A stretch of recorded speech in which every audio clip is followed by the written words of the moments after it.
Hi, in front of me is Samsung Galaxy A42 and today I would like to show you how you can download and apply LED keyboard on this device. Firstly, open Play Store. Then type LED keyboard.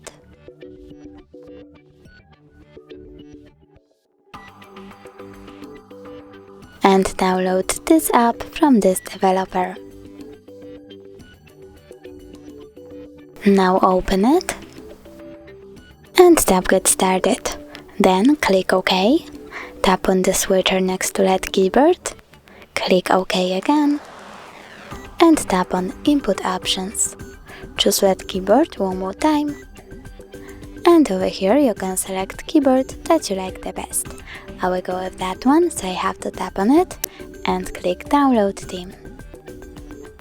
Now when I go back, I can see that my keyboard has changed. Thanks so much for watching. If you enjoyed this video, don't forget to leave a like, comment and subscribe. Bye!